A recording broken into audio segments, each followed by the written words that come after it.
আমরা বলছি, আমরা যেগুলো দেখতে পাচ্ছি যে ইন্টারন্যাশনালি সে এখন পর্যন্ত গ্রিন সিগন্যাল পায়নি। যে খবর আমরা পাচ্ছি যে সিআইএ FBI থেকে যে রিপোর্টগুলো পাওয়ার কথা, তার গ্রিন সিগন্যাল পাওয়ার কথা পায়নি।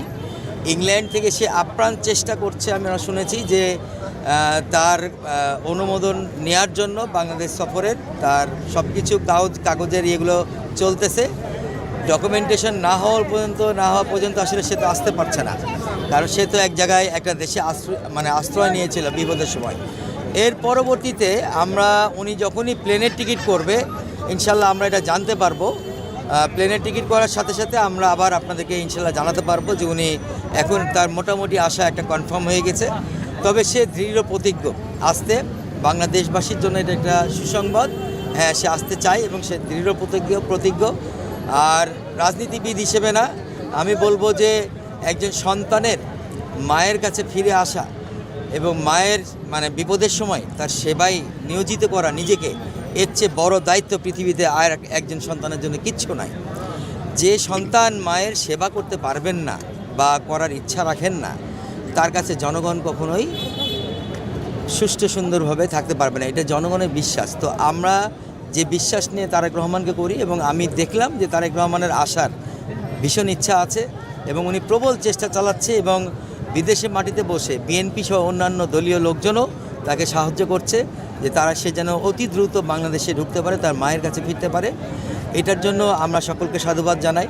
আর আমার দেশের সকল ধর্ম মত নির্বিশেষে এবং দল নির্বিশেষে সকলকে বলবো, এই সময়টা রাজনীতির সময় না ভাই, এই সময়টি হলো বাংলাদেশকে একটা ছাতার নিচে নিয়ে আসার, একটা আমব্রেলার নিচে নিয়ে আসার সময়।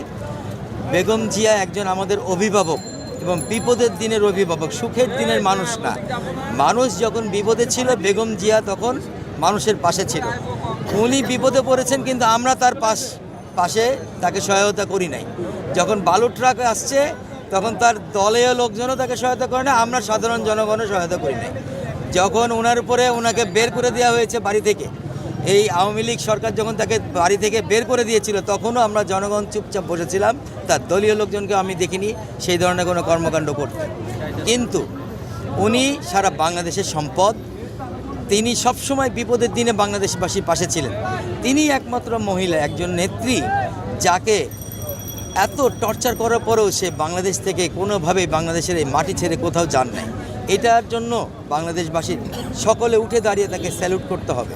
এটার জন্য বাংলাদেশবাসীর সকলকে মোনাজাত করতে হবে, তার জন্য দোয়া করতে হবে, তার প্রাণ ভিক্ষা চাইতে হবে আল্লাহর কাছে।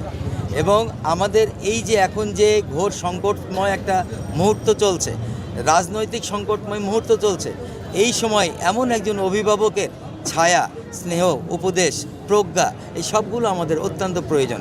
এই সময় তিনি যদি আমাদের ছেড়ে চলে যান, আমরা একটা অন্ধকার জগতে প্রবেশ করব। এটুকুই আমি আপনাদেরকে বললাম। আমরা সবাই ওনার জন্য দোয়া করি, আমরা আসলে করছিও, যে যার জায়গা থেকে দোয়া করছি, মানত করছি, রোজা রাখছি, জায়নামাজে কাঁদছি, এখানে এসে কাঁদছি, বিভিন্ন জায়গায় মানুষ বিভিন্ন মানত করছে। এটা অভাবনীয় একটা দৃশ্য বাংলাদেশের জন্য। আমরা সবার কাছে আবারও দোয়া চাই এবং উনি আশা করছি যে উনি ইনশাল্লাহ উঠে বসবেন, আবার আমাদের মাঝে ফিরে আসবেন, আবার আমাদের সবাইকে ভরসা যোগাবেন, সামনের দিকে এগিয়ে নিয়ে যাবেন। বাংলাদেশ তার হাত ধরে এখনও সামনে